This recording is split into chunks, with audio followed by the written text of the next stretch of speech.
It's cozy season, and nothing compares to wrapping yourself in a Minky Couture blanket. Luxuriously soft, perfectly warm, thoughtfully made. From movie nights to chilly mornings, Minky Couture turns everyday moments into pure comfort. Once you feel it, you'll understand why it's called the original best blanket ever. Visit minkycouture.com or a store near you and make this cozy season your softest one yet. It's cozy season, and nothing compares to wrapping yourself in a Minky Couture blanket. Luxuriously soft, perfectly warm, thoughtfully made. From movie nights to chilly mornings, Minky Couture turns everyday moments into pure comfort. Once you feel it, you'll understand why it's called the original best blanket ever. Visit minkycouture.com or a store near you and make this cozy season your softest one yet. The show is brought to you by our generous patrons at patreon.com/Fallout Lorecast. Robots Radio presents the Fallout Lorecast. Welcome to the Fallout Lorecast, a place for the Fallout community to come together to explore the boundaries of our knowledge about the world of Fallout. Vault Dwellers, Wastelanders, ghouls, and super mutants, and snallygasters, and moth people. Welcome back to the show. This is the Fallout Lorecast. This is your home for all of the Fallout lore and all of the creepy things that go bump in the wasteland. I am your host, Tom, or Robots, and I am back with my good partner, my partner in crime, my partner in creepiness, my spooky daughter, Lainey Neos Pandora. Wow. You're what an honor. My spooky Thank child. you. My spooky kid. Yes. My spookin.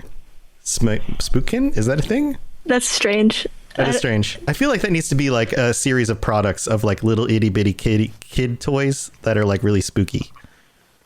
Make them. Do it. Spookins. You buy them, you get them in like little eggs and you open them up and they're like creepy little guys with big heads. Mm-hmm. Mm-hmm. Yeah, that's a new thing. I just invented it. $1 million idea. I invented it right here. Can't steal it. I invented it. Yeah, right copyright, here. Robots, Copyright. patent, robots. Patented. What's going on, Neos Pandora? How are you? Oh, I'm good. You know.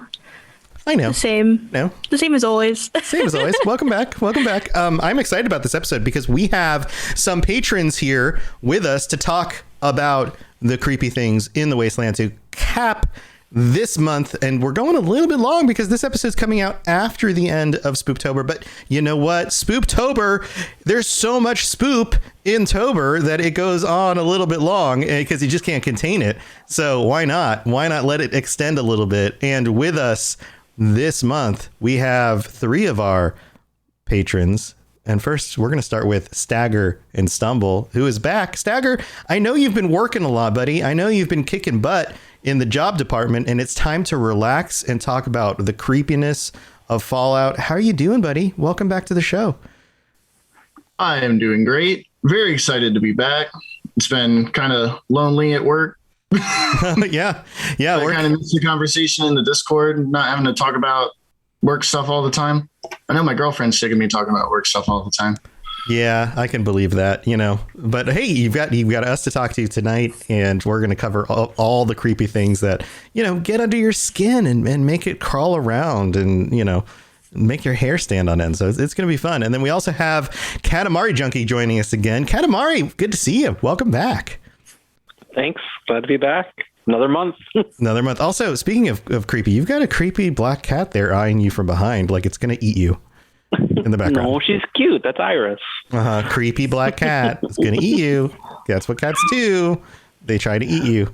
Also, we have Reaper joining us. Reaper, welcome to the show. How's it going?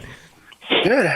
It's my first time actually, so yeah, welcome. I'm glad you're joining us. And thanks. I actually recently finished, I guess you could call it year 1 of the podcast. The podcast, yeah, got through year 1 and man, catching up on the content. There is a lot of content now. There are 169 as of the end of this week. There will be 169 episodes up.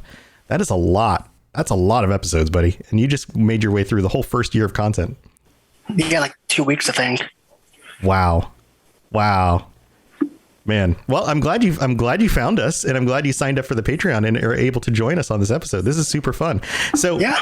let's kick this off. Okay, so I've been talking about creepy stuff with guests all month.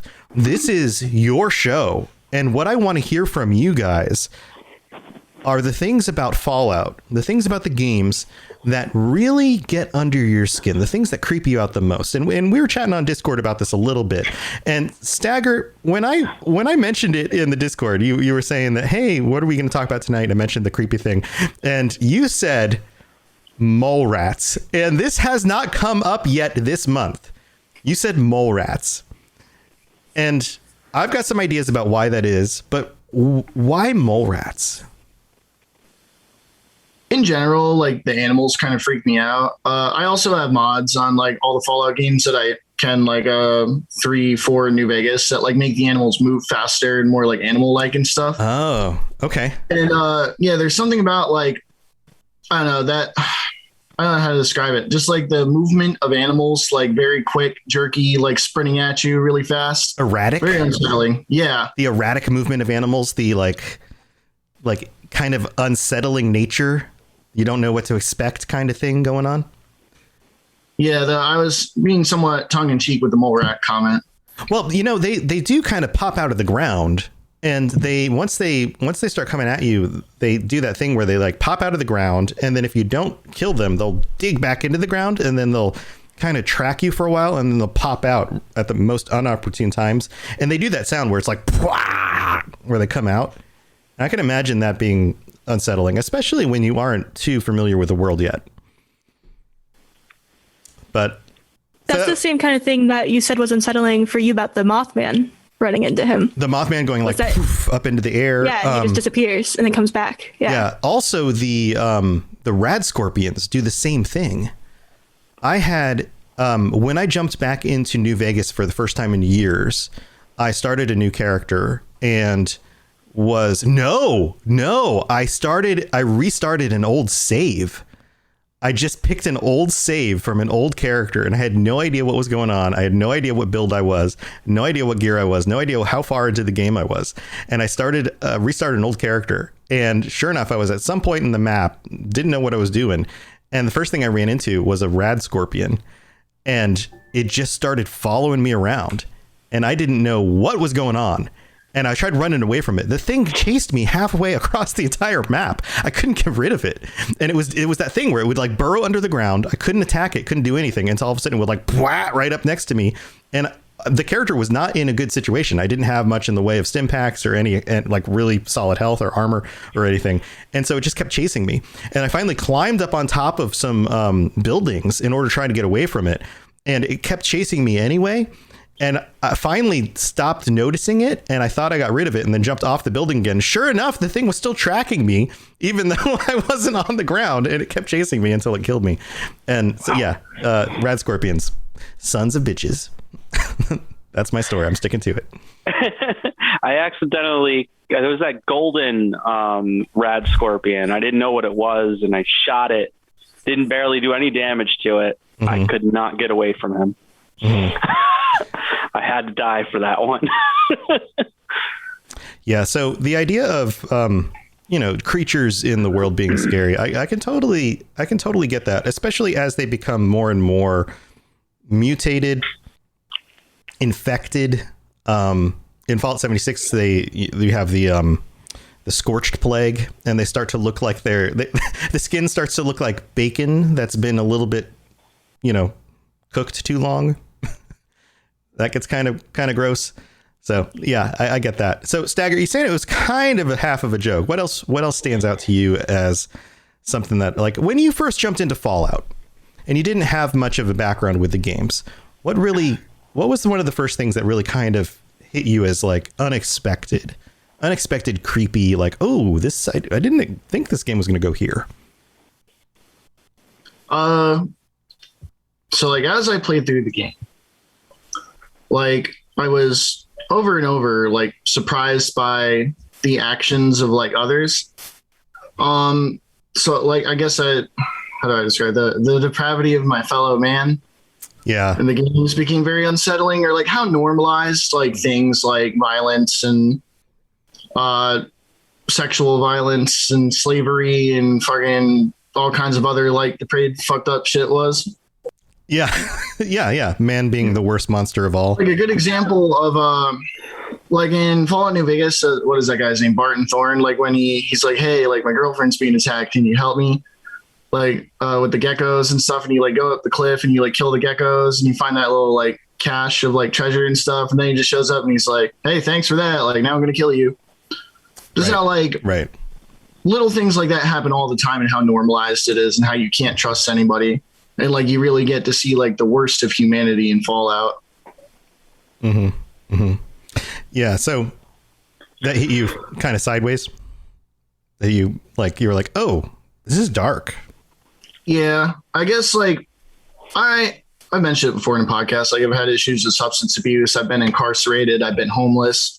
Like so, I've gotten to like get like a firsthand glimpse of a lot of these like really unsavory aspects of humans or like what people are capable of even in real life. So like it kind of hits closer to home when I see it in the video game because I know like people really are messed up. Right. Yeah. And it seems like there's a lot of people in Fallout that are that way. You know, I mean, there's a lot of people in the real world that are that way, too. But there's a lot who aren't. It just depends on what circles you run in. You know, there's a lot of people who, you know, try to not be that way. But in a post-apocalyptic setting, it feels like, especially when you're kind of out there in the wasteland on your own, there's a lot of people you run into that are just in dire straits and they're kind of willing to screw over whoever in order to survive. It's kind of what you run into. We also got Pie Man, our Liberty Pie Man, able to join us this week. He just popped into the chat. How's it going, Pie Man? I'm doing good. I actually forgot about this, to be honest. Hey, you got in just after we started. Welcome. How's it going? You doing good? Good. I'm in Joplin, Missouri right now. Joplin, Missouri. Well, Missouri loves company, so. That's funny. Well, I'm glad you're able to join us.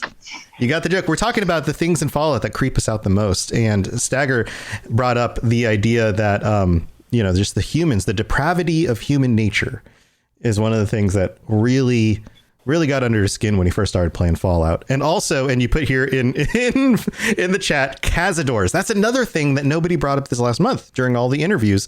Cazadors are terrible. They're so, man. Yeah, screw those guys. Like, nobody likes Cazadors in New Vegas. They're just, you just don't want to have to fight those guys ever. So, okay. So that's your list of like, totally don't want to deal with them. Totally get that. Katamari, when it comes to Fallout, what gets under your skin? And I'm talking like, not even just enemies that you don't want to deal with. What really creeps you out? I think the first thing in the Fallout series that really, really creeped me out, it was in Fallout 4, going through that.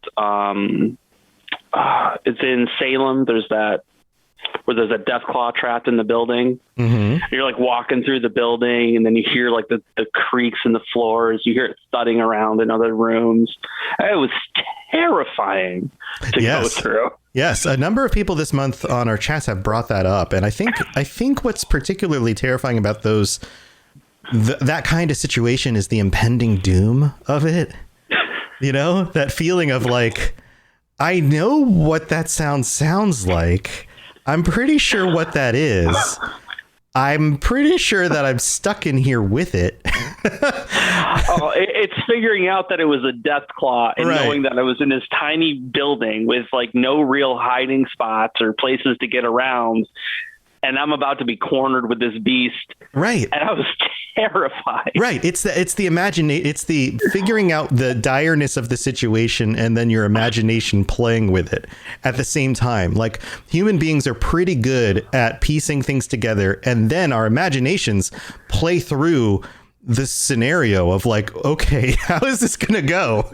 You know, like, these are the variables here. Death claw, limited amount of space. This is what I brought with me into the building. This plus this minus this equals yeah. Yeah, I can totally see that. And when we talked with Nate on the previous episode, he had a lot to do with the lighting and the environment in that building, which of course adds to the tension of that, because it's really dark and kind of misty in there, if I recall. It's dimly lit, so it's not like you're walking into like a brightly lit supermarket and all of a sudden you could see a Deathclaw's head peeking up over the shelves on the other side of the no, it's a dark place, and that adds to the ominous nature of the situation. Yeah.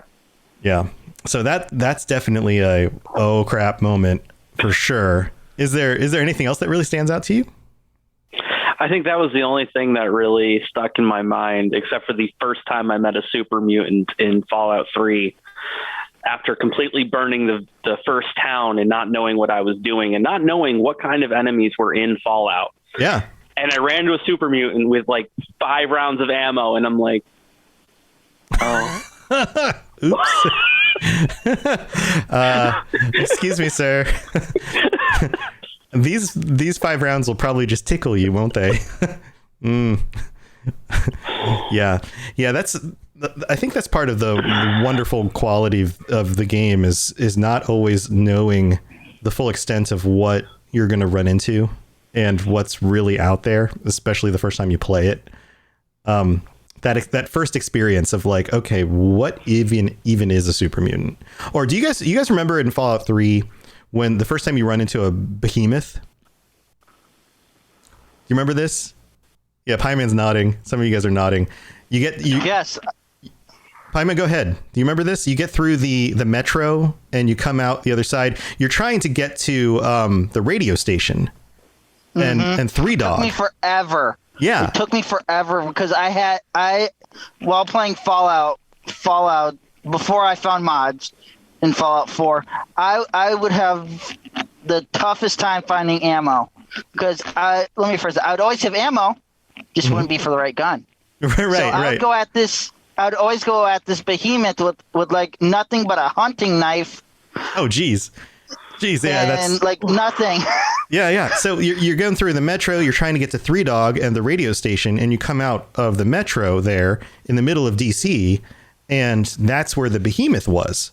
That's the first time you run into a behemoth, and you later on learn that like the super mutants can continue to get larger. Like this strain of super mutant actually can get bigger and bigger, and that idea just kind of blows your mind at that point. Like, oh my God, these things were big to begin with, and you're introduced to them with the Brotherhood. You come across these dudes in power armor with laser guns fighting these super mutants, and you're going, okay, these are formidable things for these dudes in power armor with laser guns to be having a hard time fighting them. And then all of a sudden they throw a gigantic one at you, and it's like, oh crap, okay, great, wonderful. So I remember that being a particularly horrifying situation. That and the fire ants in Great Edge. Oh yeah, speaking about animals, we were talking about animals too. Do you guys remember the fire ants? Do you remember dealing with them? Lainey's nodding her head. They kick your butt. Yeah.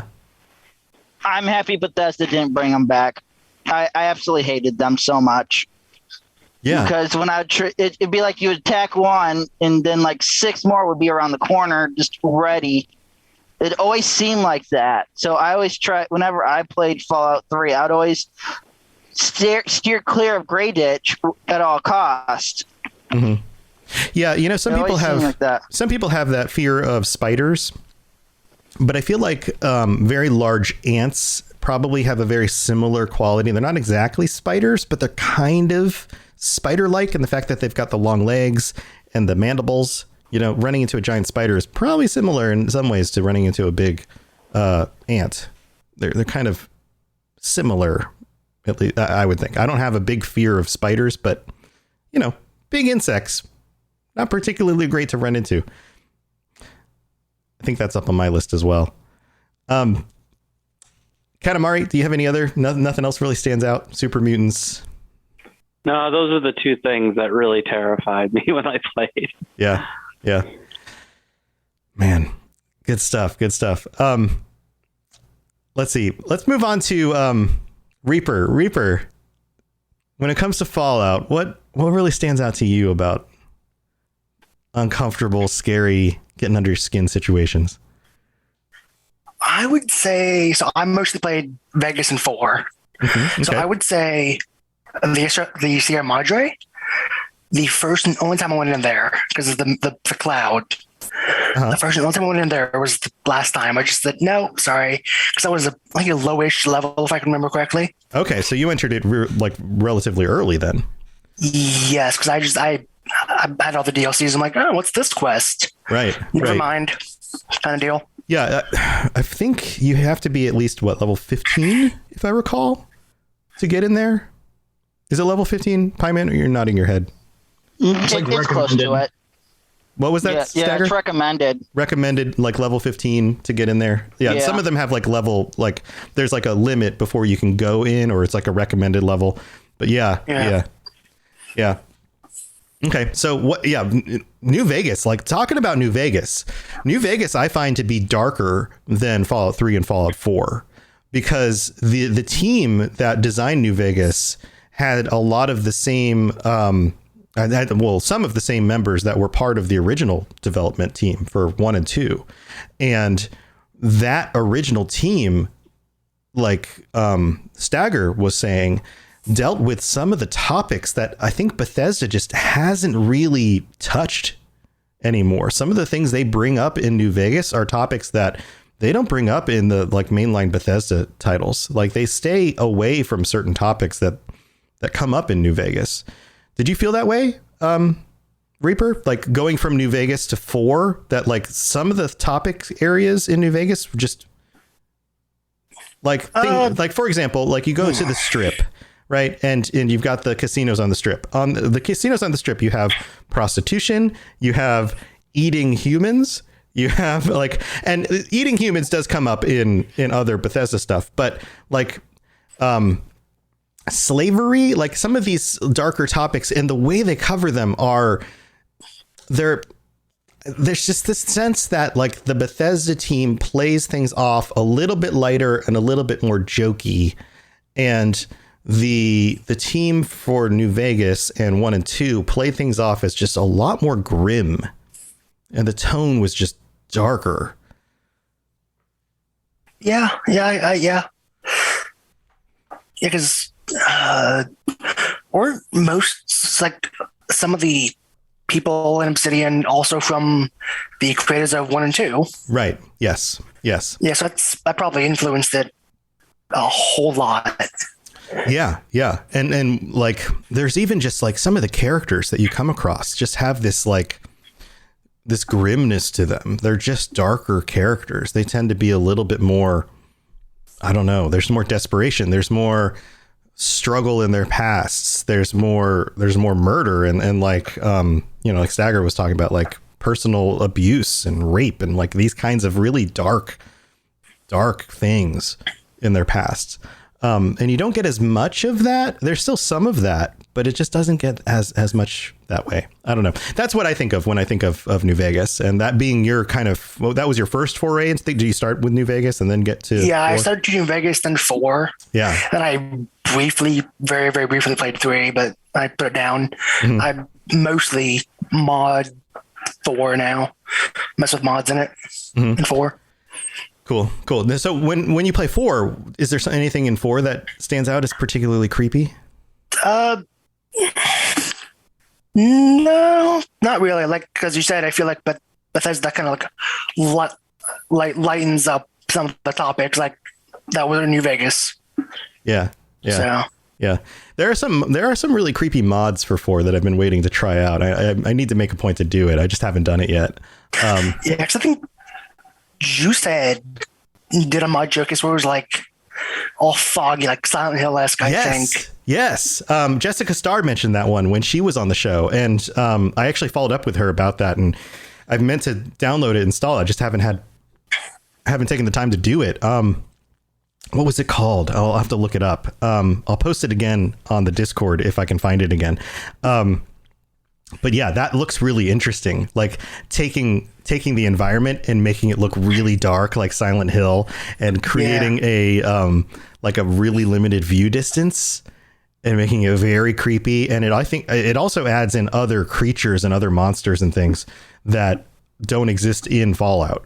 So it like really adds, like, ups the whole creep level for the game, which is pretty cool.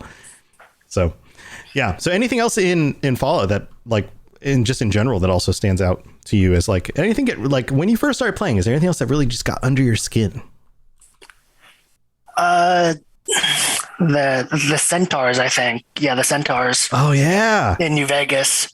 Yeah. Because I was like traveling along, just walking along. Then, the centaur. Mm-hmm. I think it was the centaur or rad scorpion. Just out of nowhere. Yeah. The centaurs. Yeah, that hits like the level of, like, body horror, right? That's like a completely different kind of creepiness. This idea of like taking body parts and, like, them coming out of, a chest or an extra arm, or, and the centaurs are it's like a human torso with a head, but then it's like a tacked on extra human torso that comes out the back with extra arms that, like, walk around like this. And for anybody who's listening to the audio version of the show, I'm doing creepy arm things to make it look like walking. Yeah, I remember those being particularly disturbing when first seeing those and thinking, like, what the heck is that thing? And I remember very on purpose not getting close to them. Just thinking, like, I just kind of noped out of that. I was like, I'm not walking up to those. Did you guys have similar responses to those? How did you guys respond to centaurs when you first came across them? And feel free to chime in, anybody. I haven't met yet. Oh, you haven't played New Vegas? I just started. Oh, okay. Because everyone's telling me that New Vegas is the best out of them, and I have an Xbox in here now, so I've been trying to catch up on my New Vegas. But I almost came across one the other day. Yeah. And yes, I was like, what is that? That shouldn't be there. Also side note. Side note, in Fallout 3 they do talk about slavery. Yes, yeah, the topics do come up in 3 and 4 and 76, but it's the way they cover them aren't as detailed. It's not as dark. Or dark. Yeah, there's something about the way they cover them. Dark as New Vegas. I agree. Yeah, that's what I was trying to say. Stagger, what were you going to say about centaurs? I shot the shit out of them, dude. Yeah. Once acting violently and aggressively. Yeah, once I started engaging them, I was like, this thing, I'm putting it out of its misery. I kind of felt bad for them because they look enough like people that you feel like, oh God, that's a human, sort of, or was at one time, right? Like, I don't know. That was my feeling. Speaking of centaurs, any of you guys play Fallout 1? I mean, I've dabbled in it. I haven't spent a ton of time playing it. I've watched playthroughs, but I haven't spent a whole lot of time playing it myself. The master is like complete body horror. Oh my God. Yes. Holy fuck, dude. Yes. We talked. So when Ken was on the show, he brought up the master as being like his most horrifying experience ever in Fallout. And if you don't know who the master is, he's kind of the main bad guy in Fallout 1. And his face is basically fused with like a computer monitor, and it's like dripping around the computer. It looks like his skin is just like dripping and formed with the computer monitor. He even has a tentacle eye that comes out from his forehead and like comes propped up and kind of looking around. And the voices, like it'll go from like an adult man's voice, like a little girl's voice, to like a bunch of voices all together, and like just man, that was perfect, like horror. Yeah, I kind of regret Googling that right now. I never played the first Fallout. Yeah, it's pretty messed up. And this my God, this is the origins of the game. Like this is like the master was. This is the beginning of the FEV. The what this post-apocalyptic world can do to. He was a brilliant mind who then mutated and fused with this computer technology and then used super mutants in order to try to further his goals in the wasteland. And when you finally come across him and actually see what he looks like, it's just like, oh my God. Yeah, it's pretty messed up looking. Yeah, solid point, Stagger. He is absolute body horror. And body horror is one of those things that comes up in the games every so often. You get something that's just total body horror. Snallygaster from 76 is body horror. It's got multiple eyes running all over it. It's scary. Yeah, it looks like this weird mutated animal that's just kind of pieced together in body parts in weird places that it shouldn't be in. It's a weird body horror thing for sure. Absolutely. Lainey, how do you feel about any of the things that we've brought up so far? I know we've been chatting away. Yeah, I'm honestly surprised that more people don't bring up the Master because it's terrifying, but I guess it is dependent on you knowing what he looks like. Yeah. So yeah, a lot of people don't play. Or that makes sense. Didn't play one. It was a long time ago, 20 years ago now, or older than that. Absolutely. The Grafton monster. Yeah. Another kind of body horror kind of monster because it's lacking a head. It doesn't have a head, it's super weird looking. Oh, and the mod for Fallout 4 is called Whispering Hills. I found it in my conversation with Jessica. So if you're looking for a really cool spooky mod for Halloween or this time of year, Whispering Hills for Fallout 4, look it up. It'll do it for you. I think it'll be fun. It sounds like a lot of fun. I was just thinking also about kind of body horror, the Flatwoods monster, right? You don't notice just looking at it, but you've seen what it looks like inside of its suit, right? Mm-hmm. That's pretty creepy. Yeah, I mean, it's an alien, but it's not just a regular proportioned Zayton like the others. No, the top half is pretty normal, but then as it goes down its body, it's kind of shriveled, as if it's not, it's not really using those muscles anymore. Mm-hmm. It's kind of like that half the body's dead almost. It's really gross. Yeah. And you have to wonder, did that happen because it was put in the suit, or was it a physically injured, or was it, I think we talked about them. I think that they maybe are, that's just how they are. I can't remember. Yeah, but it could be a number of scenarios on something like that. Right. But yeah, it is a little bit odd. It's an oddity. Well, tell you what, we're halfway through the episode. Why don't we take a break to thank our patrons, these guys, and the other people who have helped support the show, and we'll come back in a minute and continue talking about the creepy stuff in Fallout. So we'll be right back. It's time for that spring reset. I'm taking a look at everything in my closet and figuring out that, oh no, this absolutely needs to go. And it's about time I replace things so that my clothes aren't older than my 15-year-old. Now you might think that they lasted that long because they were well made, but no, they're in terrible condition. Unlike the new jeans I just got from Quince. Jeans have always been my personal go-to because you can kind of wear them for lots of different things, but maybe they're not your thing. Maybe you're looking for, 100% European linen with insanely soft flow knit activewear fabric. It's definitely getting warmer, and their flow knit activewear is moisture wicking, anti-odor, and soft enough that you'll actually want to wear it every day. So pick out what you want. You can't go wrong because they have prices 50 to 60% less than similar brands. And like I said before, they are high quality. I continue to wear their clothes all the time, and I know that these new jeans are going to last me a lot better than the other things in my wardrobe. And on top of it, they look great. They're so comfortable, and I spent just as much on the jeans that I am now cleaning out of my wardrobe. So if you're looking for something better, just all around better, go check out Quince. So go do it right now. Refresh your wardrobe with Quince. Go to quince.com/falloutlore for free shipping and 365-day returns. Now available in Canada too. Go to quince.com/falloutlore for free shipping and 365-day returns. Quince.com/falloutlore. It's cozy season, and nothing compares to wrapping yourself in a Minky Couture blanket. Luxuriously soft, perfectly warm, thoughtfully made. From movie nights to chilly mornings, Minky Couture turns everyday moments into pure comfort. Once you feel it, you'll understand why it's called the original best blanket ever. Visit minkycouture.com or a store near you and make this cozy season your softest one yet. Hello there, old chap.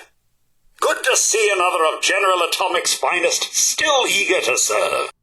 All right, so we currently have a big round number of 50 patrons. Holy moly. Thank you to all of our patrons. And at the top of our patron list is, of course, our Liberty Pie Man. He's right down there. Look at that guy right there. Liberty Pime, thank you so much. Pie Man, thank you for supporting the show. You've been our biggest supporter for such a long time now. We really do appreciate it, all the support you give the show. So thank you so very much for that. Also, this guy over here, Stagger and Stumble, and Southern Rage, supporting us at the SentryBot tier, get calls out every week. So thank you for supporting our show at that tier as well. And then all of the Assaultrons, some of these guys on the show and others who weren't able to be here this week are at the level that can help us out and also join us on the show every month. So thank you to you guys and everyone else who supports the show. So thank you, everybody. We really do appreciate it. Lainey and I appreciate the support. You help us to keep this going, to make this a full-time thing for us. And we couldn't do it without you. So from the bottom of our hearts, thank you very, very, very much. And if, if we help you get through your workday, your drive to work, your workout, or working on your stretching, because stretching is important for health reasons, because you got to stay limber. You got to stay limber. It's not just for gymnasts anymore. Keep on stretching, keep the circulation going in your body. And if you listen to podcasts while you stretch, then go check out patreon.com/FalloutLorecast and see if there's a tier that you like. And that's all I'm going to say. Why don't we get back to the show? Here we go. If you have any questions about Nuka World, I'd be delighted to answer them. We're talking about stretching today. All right. So here we are back with the show. Pie Man. When you first jumped here, Pie Man reporting for duty. Pie Man, when you first started playing Fallout, what was the first thing that really creeped you out? Okay, so the first Fallout I ever played was number 3. Mm-hmm. I was a young kid then. You were a young Pie Man. You were like a mini pie. You were like a little mini pie. You were a pie boy. You were a pie boy. Yeah. It was pie boy. You're like the little pies that you get at the gas station, like the little ones that they put up on the end cap, like those little little ones. Yeah. Yeah, those single serve ones. Yeah. Yeah. So the first thing that ever scared or creeped me out a lot was it wasn't from Fallout 3. There was a lot of stuff that creeped me out Fallout 3, but mostly what creeped me out the most was actually from Fallout 4 when you first meet the Minutemen, Preston Garvey, that dude. He's pretty creepy. That dude is pretty creepy, but also when you get onto the roof of the museum, after you get all the power armor and the stuff, all of a sudden, it's I know we've already talked about it, like this creature, the Deathclaw that's coming. All of a sudden, after you're done, or like in the middle of killing raiders, all of a sudden you see a Deathclaw come out from the street. I'm thinking, what the heck? I'm going to die. Yeah. I'm like, yeah. I almost thought about running away because I barely had anything at that point, and it was super creepy. The other thing that here really, let's talk about that for a second, because that thing just like climbs out of the ground, and it's right at the beginning of the game. You're not that far along, and all of a sudden they're throwing a Deathclaw at you, and then it starts tossing cars. Do you remember this?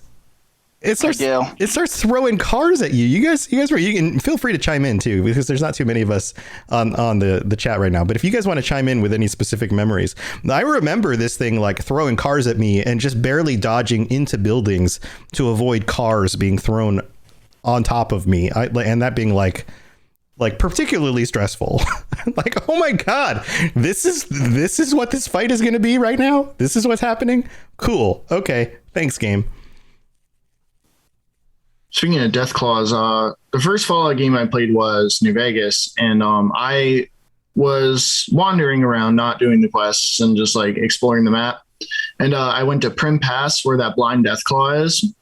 And I saw it and it was like blind Deathclaw. I'm like, it's all like old and crippled and fucked up. Like I'm totally gonna kill it.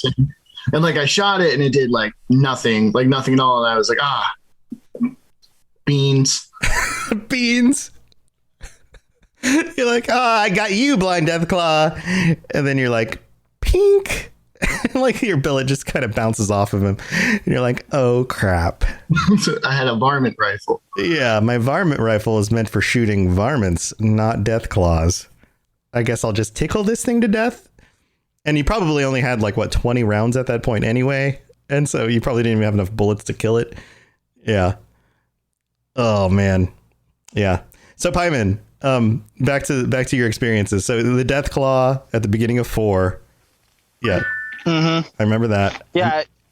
It sort of screwed me up with everything. But another thing, I'm going to be flip-flopping between games because I just like doing that. Dude, go for it. Yeah.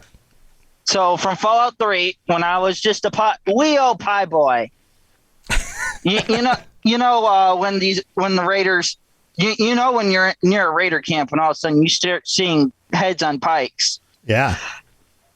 Yeah, when you see dismemberment, or when you're near what are they called? Super mutant, like a hideout. All of a sudden you start seeing blood, gore everywhere, and like in these cages and yeah. Me as a wee pie boy thinking, what did I get myself into? like seriously, what did I get myself into? Why did my mom let me play this game? What was my mom thinking? Did your mom even know you were playing this game as a wee pie boy? Yeah, she knew. Okay, all right.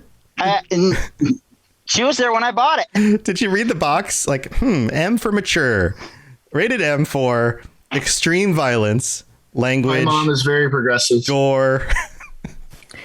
You let me play these games when I was just a wee pie girl. You weren't that little. You were a teenager by the time you were playing Fallout. I mean, granted, I was playing. Yeah, you were. I was playing Grand Theft Auto at that time too, like 1, 2, and Vice City. Yeah. But like the violence in Grand Theft Auto is like shooting rocket launchers at cars and helicopters. I mean, there's a little bit more totally different topic. It's completely different. Like coming across a super mutant camp with a bunch of skulls in a bone bag.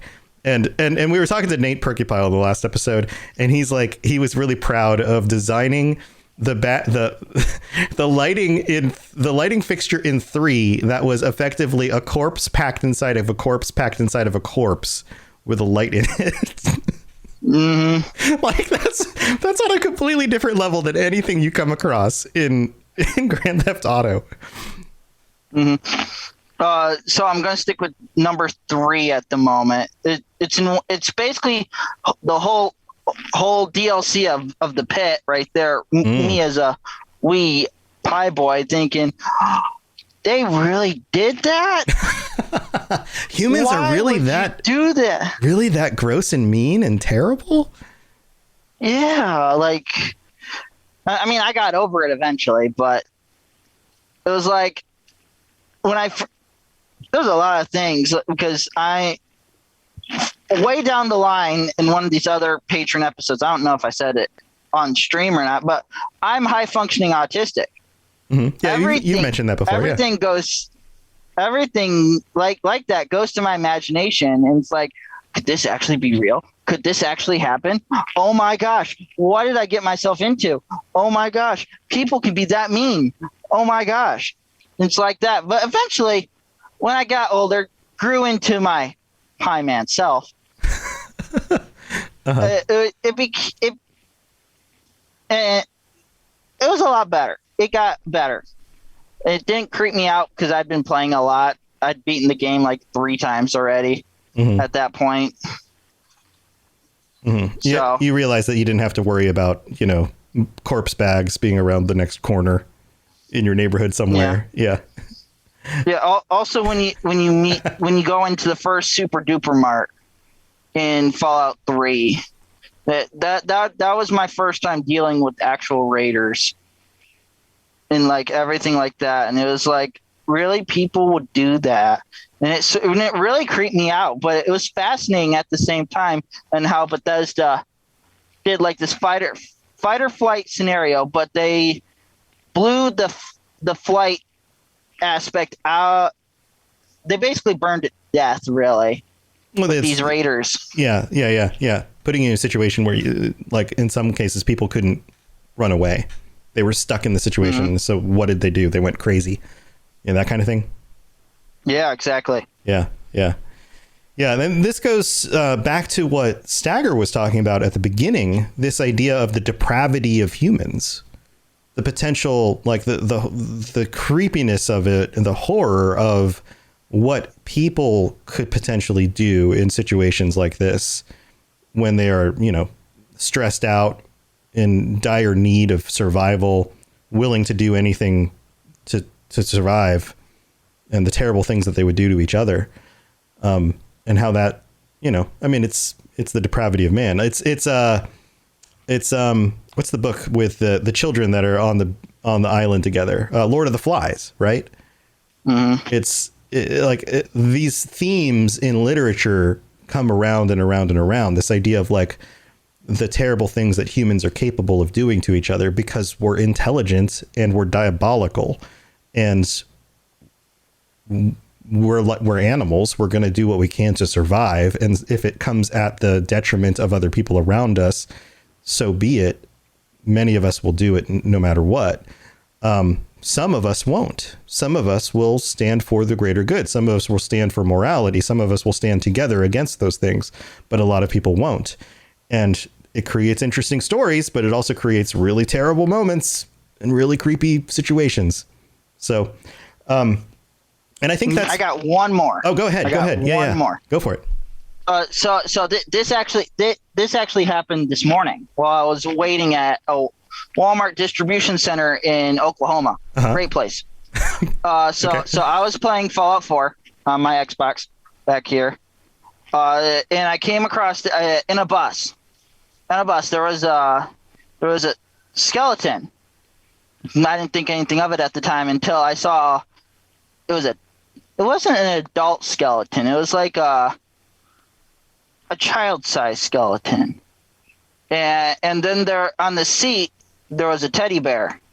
And that really creeped me out a little bit, like to where I was in a wee pie boy standards. Oh no, you went back to pie boy in your brain. Yeah, a little bit, and then I was like, I was on a mission at that point because right now I'm playing as an assassin.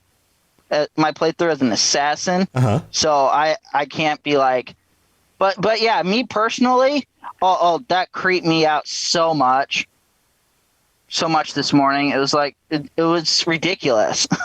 Yeah, and I didn't know how I didn't catch it when I first. Because I didn't really notice those sort of things, and now that I've beaten the game like 4, 5, 6 times, mm-hmm. The environmental storytelling, like the environmental situations, yeah. Mm-hmm. Yeah. Do the rest of you guys? Does that affect you guys? Do you guys notice the environmental storytelling in the game, where you come across a situation, you see the remnants of something, and you piece it together and you go, I think this is what happened here. And then all of a sudden it dawns on you and you go, oh, that's really dark. Do you have any memories of anything specific that really stands out and you go, oh man? One that I particularly like is the insane asylum in 76. There are rooms in the insane asylum where you get the remnants of what might have been situations that occurred. So, letter blocks that spell out red rum in the insane asylum. It's a callback, right, to a movie, but the situation that was going on there also plays into what may have happened in that situation. Or there's this one in 76, I believe, in the penitentiary. That's how you say that, right? Mm-hmm. Where there's in one of the cells, there's a guy in a bathtub with a toaster, right? Dead body bathtub toaster, and then outside of it, it says "please" in blocks with a W, and then there's water, so it says "please water," and then the dude is dead in the bathtub with a toaster. Oh, yeah. I also like it when people take like the bears and the like furniture and the things and the gnomes and make situations with them and like the remnants of those in the environment. You ever notice those like dark situations, like a bear holding a knife and like holding up a like some other creature, and then like next to it is like the corpse of somebody. But there are some really sad situations too, where you can just find like a skeleton, you know, on a park bench with a newspaper, and you're like, oh, that was some guy who probably just got blown away when the bombs dropped and never even saw it coming, sitting on a park bench, you know. But then there are situations where I'm trying to think of specific ones in particular, but like there are some where it's clearly it's clearly a situation where like somebody offed themselves because there's a gun in a skeleton's hand, and they were in an office building, and like the information, the memo on the desk is alluding to the fact that they owed lots of money, or like these kinds of dark situations where like suicide is alluded to, you know, those kinds of things. I feel like I've seen the one that you're talking about. I don't remember where, but I feel like I've seen it. Mm-hmm. And that stuff the games are just riddled with that kind of stuff. Mm-hmm. You just have to pay attention. I've also seen the funny one where it's in 4, where at the apparel place where you got rid of raiders, all of a sudden you open the bathroom, you see a teddy bear with newspaper on the toilet. Yeah. Those are good too. That was the first thing that popped into my head when you were talking about them being in weird positions, and I'm like, that's not spooky, but it's got the little paper on the toilet. Right. Or the darker side is like the skeleton who's in a toilet, but like their head is stuck in the toilet. Like somebody murdered them by drowning them in the toilet and left their body there, you know, like things like that. And it's just like all of these dark situations that you kind of piece together with the remnants of corpses or bones. Some of that stuff's really dark. New Vegas sorry, you can go. Okay, sorry. So someone comes to mind about what you said, Robots, was about just people killing themselves, was the beginning of 4, when you first get to Sanctuary. Mm-hmm. You were going through the houses. There's a skeleton in the corner with like tattered clothes on, with I think it was a pipe pistol on the ground next to, like, in the corner of one of the houses. So there's something kind of like that. The idea from the boat flies are just off themselves, I guess. Yeah. And it might be. And that's the thing, is that like you look around and there might be even more evidence as to what happened there. Like maybe they did, you know, maybe. And it could have been, because in 4, the situation that you're dealing with is like you see a bomb dropping in the distance and you got into the vault. Like maybe that person didn't get into the vault. Right.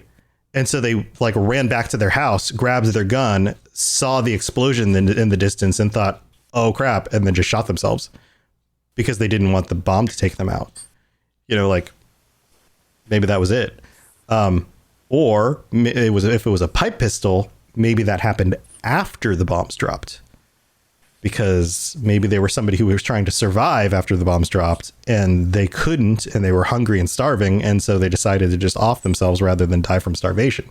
You know, like these kinds of scenarios play through your mind when you look at these situations, and you're going, and all of them are dark. They're all scary and sad and tragic. And that's the stuff in these games that, like, if you actually take the time to kind of walk through slowly and look at these scenarios and just give it a thought for a second, rather than, like, so much of the time we're just kind of running through these zones, collecting all the things, you know, like, especially when you're low on gear and low on resources, or when you want to build stuff in 4 or 76, you're just picking up everything, right?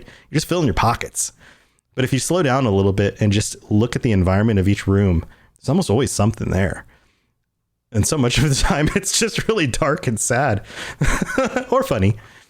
It's one or the other. Mm-hmm. It's one extreme or the other. It's either wacky and funny, or it's like super dark and sad. It's like one extreme or the other. So, Pie Man, did you have something else? I just thought I lied. I just thought of one more that creeped me out, but it wasn't this morning. It was when I first started up Fallout 4. It was after they took I forget his name, took Sean and they killed my character's wife. Right. It was after, right when our character got unthawed, and then you realize that you were the only one. Everyone else in that facility dead. Yeah. Yeah. That creeped me out a little bit too, because I don't know. It was just one of those things where it was like, it didn't sit right with me, really, with what I was going through at the time. It just didn't really sit right, but I powered through, because it was the beginning of the game. I'm thinking it can't get much darker than this. Oh boy, I was wrong, but yeah, no, that makes sense. That makes sense because I get it. Like, you're in a situation where everybody's still alive. You walk into this environment, you see all of these people walking in, you see all the staff, everybody's there. You're put into a chamber. You're frozen. You wake up, you see the situation unfold. Your wife is killed. Your son is taken away. You're thawed again. You're frozen again. You're thawed out. The thing opens up and the place is a tomb at that point. Everybody else is dead. All the other bodies are dead. You're the only one left alive. You walk through every room. The only living thing left in that place are the rad roaches. That's it. Mm-hmm. And you make your way out of there and it's dead. You get up to the surface and it's basically silent and there are like remains of things around, but it actually takes you a little while before you come across any creatures when you leave, even when you leave that place. Like, the environment is even more barren. Like, when you are going into that vault, you're right. It's like there's colors on the houses. There's life. There's things going on. The grass is green. The trees are greener. When you come back out, everything is more brown. Everything, like, the world has less life in it. And you're right. There's kind of this underlying lifelessness when you are awakened in that vault. And the tone and everything changes. And I can see how that could hit you as being like disturbing. Absolutely. I'm also thinking about in Sanctuary, that the basement of one of the houses that was made into a makeshift bunker. I don't know if that was with the pipe pistol that we were talking about earlier, but that's what my first thoughts when you guys were talking about that, because I saw a skeleton in there, but I didn't see anything with it. I just thought, it's just some doomsday prepper that didn't prep correctly. Yeah, maybe. Stagger, did you want to add something? Yeah. I just thought about in New Vegas, like when you get to Freeside, like in the outskirts of like New Vegas, and you see those little kids chasing that giant rat, and then you shoot the rat, and they like run up and start eating it, and they're like, "Thank you, mister." I just remember the first time I saw that, and I was like, "Oh, holy shit, dude!" Oh no, that's dinner for them. Oh man. Oh yeah, that's pretty dark. Katamari or Reaper, do you have any thoughts on any of this stuff that we've been talking about? Anything you want to chime in with? So I guess the kind of weird or creepy thing is in Fallout 4 in the Witch Museum. Mm-hmm. There's a little like hidey hole that you need a jetpack to get up into. There's like two skeletons and a knife in one of them on like a table. Because like it's up with like the witch trials and stuff. Oh, is that a reference to the witch trials? Yeah, I saw it on a YouTube video, I think a little bit ago. There's like interesting things off Fallout or something like that. Okay. There's like a hole in the Museum of Witchcraft. Huh. And there's just like, oh yeah, there's a little hole right here that you need if you have a power on a jetpack to get up to. There's just two bodies and a knife in one of them. Uh-huh. That's like kind of weird or creepy, I find. Yeah, it's like a little Easter egg that unless you have a jetpack, you wouldn't even know it's there. Yeah, I didn't know that was there. That's cool. Yep. That's cool. Katamari, did you want to say something? No, I don't think I have anything at the moment. Okay, I thought you unmuted. I thought you might have wanted to chime in. Man, this is fun. This has been a fun conversation.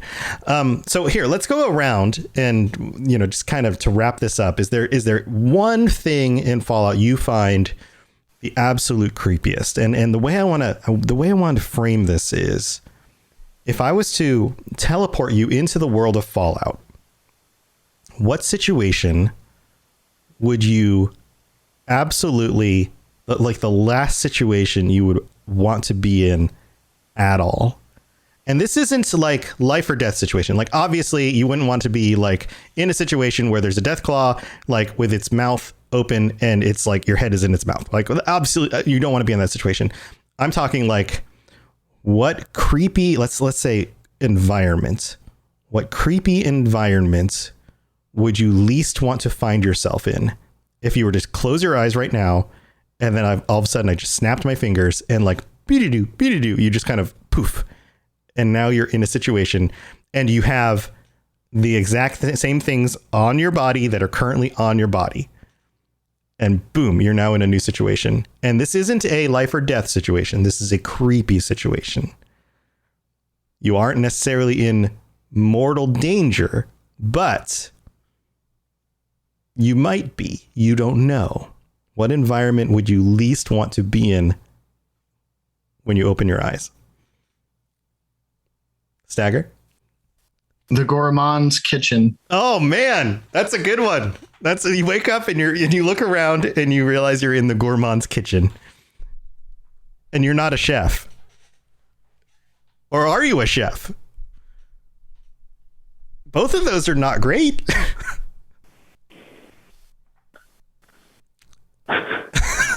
That's a good one. Katamari? Honestly, the one thing that jumps to the top of my mind is being stuck in that simulation with those people in the one vault, with the guys controlling everything. Yeah. That is the one place I would never, ever want to find myself. Tranquility Lane. That's pretty creepy. That's it. Yeah. With Stanislaus Braun being the creepy little girl. Yeah, absolutely. I can't imagine anything creepier than that. Yes, absolutely. I actually just listened to that episode earlier today at work. Oh, nice. Yeah, like I said, I have a 10-hour shift, so I'm like listening to like multiple of them the other day. So, Reaper, do you have a situation that you absolutely wouldn't want to be in? After saying so, you just complete silence, just like around you. Okay. You don't hear anything except maybe some like buzzing or like flies or something like that. And you'd be out in like the wilderness, like in the middle of nowhere. Yeah, it's like in the middle of nowhere. Yeah. Okay, so middle of nowhere in the wasteland, you don't know where you are, complete silence, and you don't know what's around the next corner. Yeah. Yeah, I can see that. Okay. All right, Pie Man? Okay, so mine's just a little bit different than everyone else's because it's not somewhere I would want to be. It's sort of an Easter egg if you don't know what you're looking for. It's where the Swan Mm-hmm. where he in the is. lake. Well, in Fallout 4 in Boston. Right, in the lake. Swan. The super mutant, right? Yeah. That's the location. But if you don't know, in the corner, in one of the corners, there's steps going down to a door. Go into that door. It's actually an Easter egg for the show Cheers. Oh yeah. Cheers or Frasier. Cheers. I can't remember which one it is. The Cheers bar. Yeah. Yeah, and it's full of skeletons, like what it was in the. Like where characters were in the show. Mm-hmm. Me not knowing that there are a ton of skeletons in there, it creeped me out, and I wouldn't want to be there. Mm-hmm. So, like if poof, I was there, and all of a sudden I see a ton of skeletons. There's not power. It's all dark and dark and everything. Dude, man, I'd be. It'd mess me up. Yeah, I can imagine that. Mm-hmm. Even though I know that's not the purpose. The purpose that the developers or anyone. Oh, but yeah, if you were to wake up there, sure. You kidding me? Mm-mm. Yeah. No. I get it. That makes sense to me. Lainey, do you have a spot that you absolutely? Yes, she's nodding her head. Yes. Not like a specific spot, but pretty much any scenario where you're being forced or manipulated into like a raider group or a cult would be the scariest for me, I think. Okay. So you're saying like the steel mill, where they're trying to get the young dude to kill the settler. Yeah, or just any kind of situation like that, or like they go out of their way sometimes to like get you hooked on drugs, to like get you stuck in with them. Just any of that just sounds awful. Yeah. All right, so I guess I have to chime in too. So for me, I think it would be terrifying to wake up and look down and realize that I'm not in my own body anymore. I'm in the body of a synth. And then wonder where my body is and if this is who I am, and not have a sense of who I am anymore. That would be terrifying. Because all of a sudden my reality would shatter. And then that would just throw me for a loop. I think that would just be super crazy.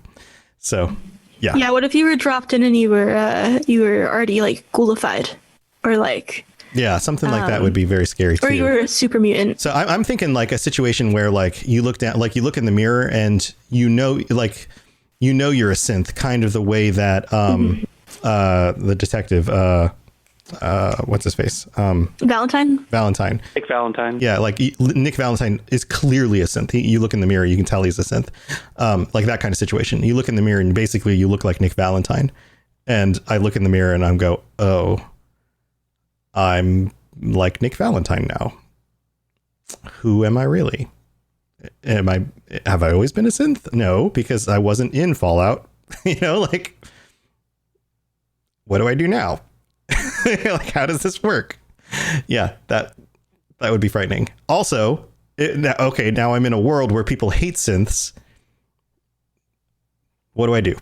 Like, oh, that would be very scary. That's where I would go. So, man, this has been super fun. Thank you for joining me, everybody.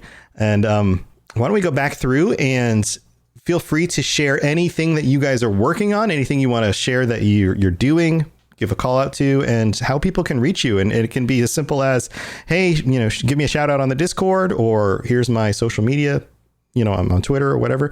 And why don't we start with Pie Man? Pie Man, you doing anything cool? And how can people get a hold of you? I've been busy.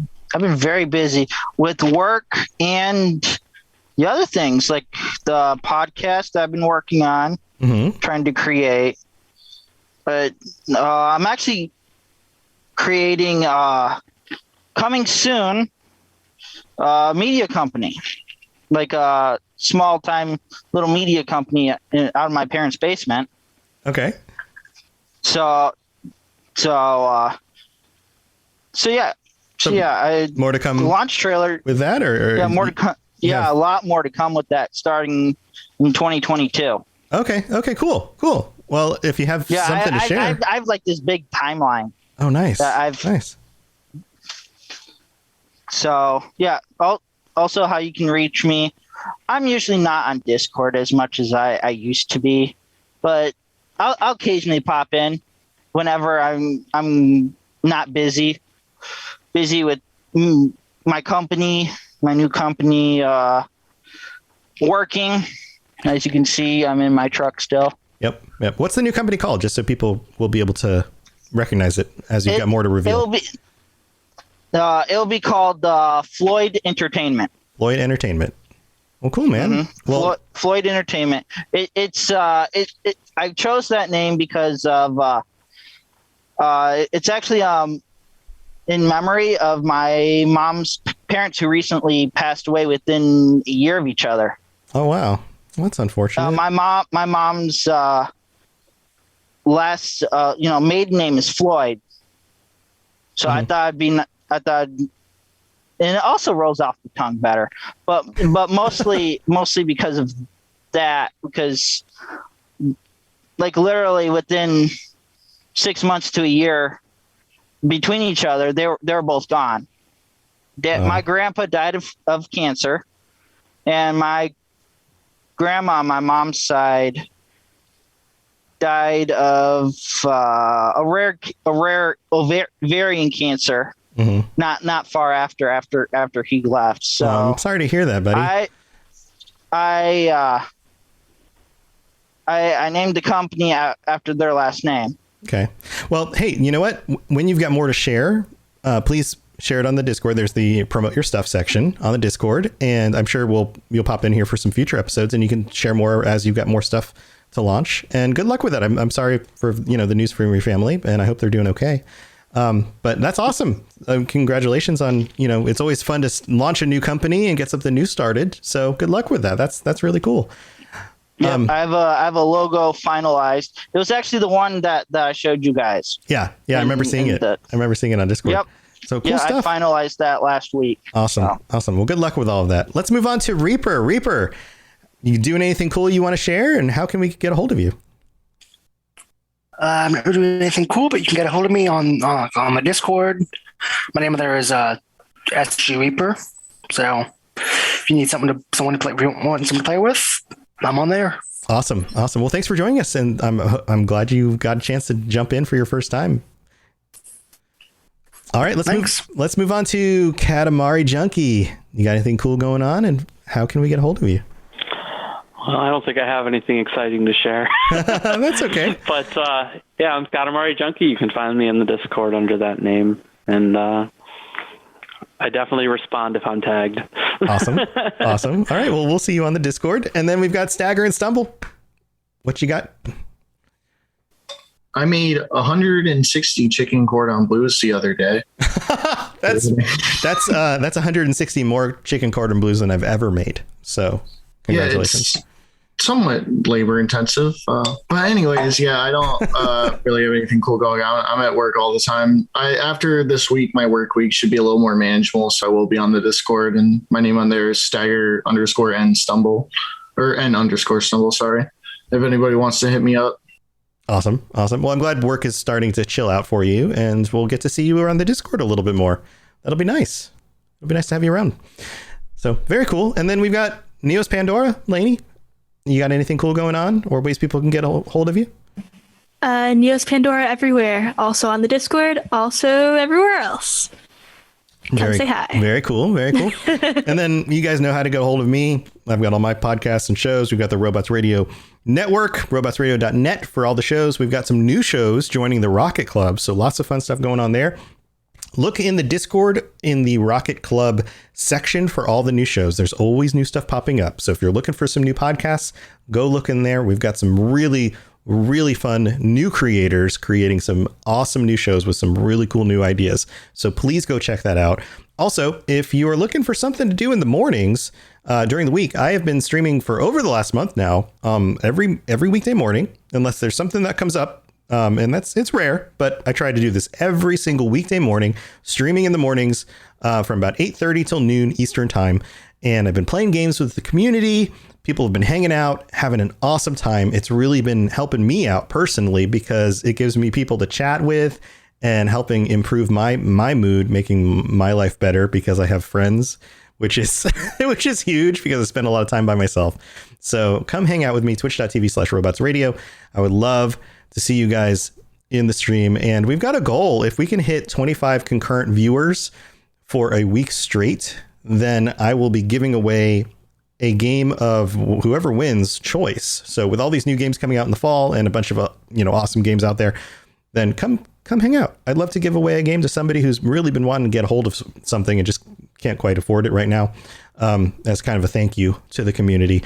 Also, if we can hit 25 in a day, we've got a little chest. There's a little animated chest on my stream that's going to pop open, and there's a prize in there as well.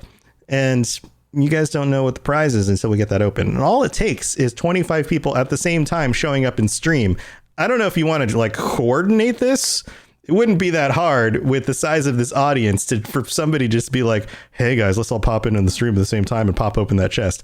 Nobody's figured out how to do that yet. Nobody's actually I don't know, mastermind this, which I'm surprised about. We've gotten really close. I think we got up to like 23 the other day, but one of these days we'll pop open that chest and see what's in there. Anyway, thank you for being here, everybody. Chat, thank you for being here. Patrons, thank you for being here. You guys are awesome. We'll be back next week. And until then, stay safe in the wasteland. We'll see you guys around. Talk to you later. To plug into everything else we're doing, check out robotsradio.net. Also, look up the Robots Radio YouTube for videos about Fallout and other things. And check us out on Twitter, twitter.com/robotsradio. You've been listening to a Robots Radio podcast. Smart shows for interesting people. Check out all the shows at robotsradio.net. Awesome, guys. Thanks for joining me. Woo! Woo! Lainey disappeared, but she's still here. She's like a ghost. Woo! Boo! Oh, that ghost trying to be spooky. Ghost. Yeah, she's creepy. Ghost. She's a ghost. Where'd you Halloween, go? but slightly early. Yeah, Lainey's being So spooked. creepy I'm ghost. so not looking forward to Halloween. No. It's just I am looking killer forward for to this weekend restaurants. now. Oh yeah, for restaurants. We're doing stuff with my son. We're going to his school. They're having like a trunk or treat thing, and we're dressing up like Ghostbusters. Oh, nice. It'll be You never want to fine. dress up. It'll be fine. Plus, now that I'm like a manager at work or whatever, I don't get holidays off. Mm-mm. Oh, geez. Like ever, especially in a restaurant. Like I don't get the weekends off. I don't get holidays off. Man, We that's had this rough. like huge giant Halloween party planned, and like it's the whole bar / dining room is going to be filled, and it's just going to be terrible. Yeah, I bet. When do you get time off? Starting next week, it's going to be Monday, Tuesday. Okay, well, that's at least you get 2 days off, so that's nice. At least you got that. Yeah, it'll be a lot I more. only get 2 days off, so And I won't have to open as much anymore now that we're through like wedding season. My other manager will be like opening, and I'll be doing like most of the evening shifts. That's good. That's good.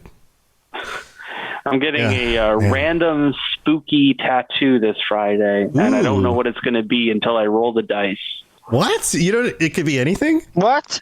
Yep, It's the best kind of tattoo. it's $80 to roll a 31-sided die, and whatever it lands on, you get tattooed. If you don't like it, you can pay $10 to roll the die again. Oh no! Stagger_N_Stumble And I am so excited. Nightwing 7501 gifted a tier 1 sub to Stagger Oh, man. _N_Stumble. Look at this. This is their first gift sub in the channel. Oh, Nightwing's gifting. Holy crap! Nightwing gifted Stagger a sub. Nightwing 7501 gifted Katamari Junkie a subscription. We got another one? Nightwing 7501 gifted a tier 1 sub to Katamari Junkie. They have given Wow. 2 gift subs in the channel. Wow. Thank you, Nightwing. Wow. Thank you. Holy crap! Katamari got a gift sub. Yeah. Thanks, Nightwing. 2 gift subs. Man. I don't know. I'm happy for this weekend. I don't know Now. if those were targeted or if they were just random and they happened to be the two of you guys who happened to be in the stream. That's awesome. Holy crap. Thanks for the gift subs. That's awesome. I have 2 tickets to the Michigan State game this weekend. Oh yeah?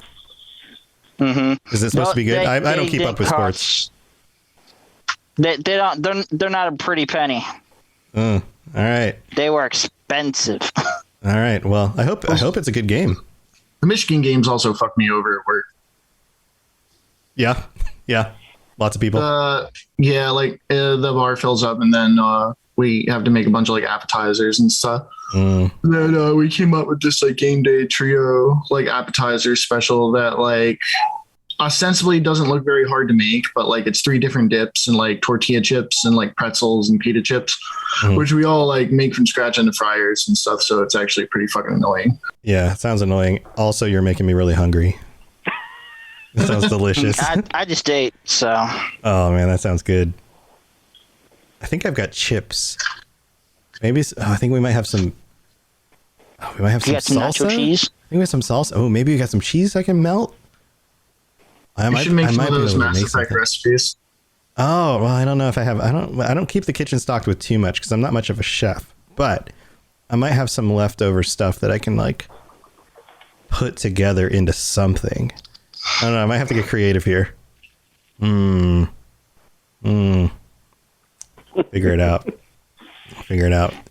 Yeah, you should. We were Stagger and I were talking earlier. You should Did you tell the Mass Effect crew that you were thinking about using some of those recipes at work? Not yet. I have to go order the stuff on the truck. Because like I have to like order food for the restaurant from like this like app thing from like the food vendor. Mm-hmm. So I got to make sure they have everything on it. If not, I can probably use the like. There's like a credit card that the owner has that we can use to take to the store and stuff. But I got to A-OK it before I can like actually make them. Well, you can tell them you'll look into it. They'll be excited about that. Even I can. I'll just buy black dye and get them to make that one cocktail. That one. Yeah, that sounds cool. So for those of you who don't know, in the Mass Effect Lorecast Patreon, we have a shadow broker, a mysterious benefactor who's gifting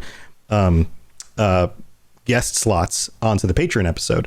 And they had a competition for recipes, either a recipe or for food or a mixed drink based on Mass Effect. It was Mass Effect inspired from the video game. And so people on the channel were coming up with these recipes and mixed drinks. And there were 2 winners that were picked.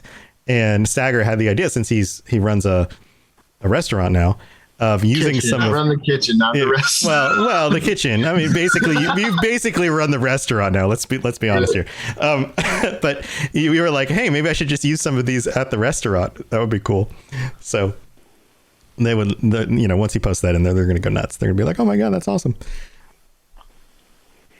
But it's going to be cool.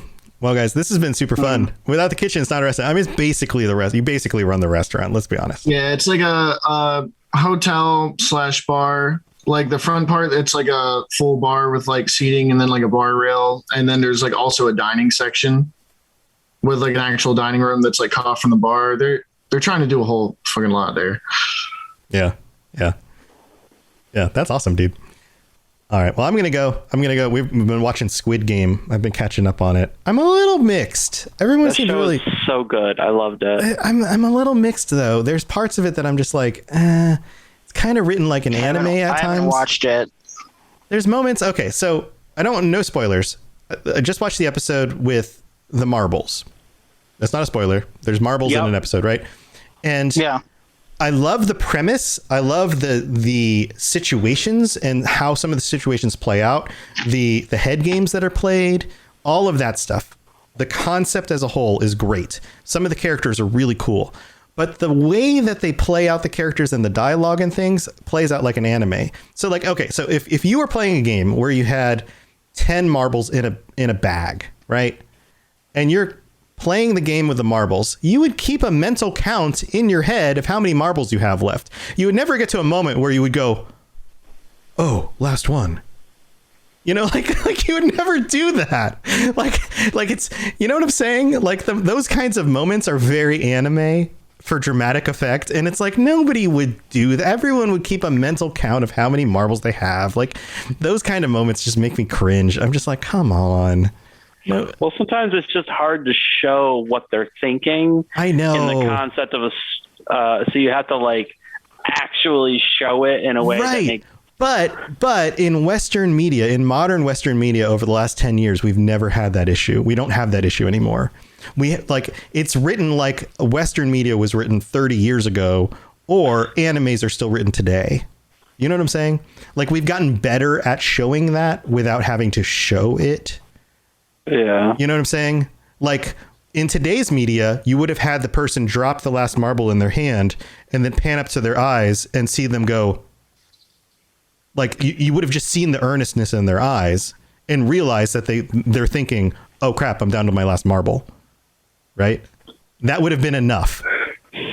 Rather than going Western media though. Right. And that's my point, is that like the over the top moments make the characters seem like they're idiots, and they're not idiots, but it makes them seem like they're idiots. Game's Korean, right? Yes. Yeah. There's another show I've been watching. I don't know if any of you guys are familiar with The Ultimate Fighter, which was like a MMA like reality show, like about the guys trying to get into the UFC. But there's a guy in the UFC, the Korean zombie, Chan Sung Jung or something like that. But he has his own reality show that's similar to The Ultimate Fighter, but it's basically like MMA, where these guys are allowed to challenge each other like anytime during the show. Oh wow! And and they just fight for money. But like in The Ultimate Fighter, people will go like weeks at a time without fighting, like get a little bit more time to recover stuff. Whereas in this show, people are allowed to be challenged up to 4 hours after their last fight. Mm-hmm. So it's pretty intense, and like it's not like extremely high level stuff, but it's pretty good reality TV. It also wigs me out that like I guess Korea has a much heavier smoking culture still. Like it's a lot more normalized for like even athletes to smoke cigarettes. Yeah. And it wigs me out watching these guys who are like professional like fighters and they're just like chain smoking the whole time. Oh yeah. Yeah. There's a lot of smoking on Squid Game. Like everybody smokes. And it seems like watching a show from 30 years ago where it was like way more common for everybody just chugging cigarettes. And like, you just don't see that today in the US. I have been told not to watch the English dub version now. When I do get to it. Yeah. Don't watch the English dub. I heard it's funny, but I heard don't watch it because I tried maybe 5 minutes of it in the English dub, and I said that's enough for me. Yeah. Well, all right, guys. Couldn't do it. Well, thank you for being here. I gotta get going. Thanks, everybody. Thanks, chat. I'll see you guys. I'll see you around on the Discord, and thank you again for the support. I really do appreciate it. Have a good Halloween. Bye. Bye, everybody. Bye. Yeah. It's cozy season, and nothing compares to wrapping yourself in a Minky Couture blanket. Luxuriously soft, perfectly warm, thoughtfully made. From movie nights to chilly mornings, Minky Couture turns everyday moments into pure comfort. Once you feel it, you'll understand why it's called the original best blanket ever. Visit minkycouture.com or a store near you and make this cozy season your softest one yet.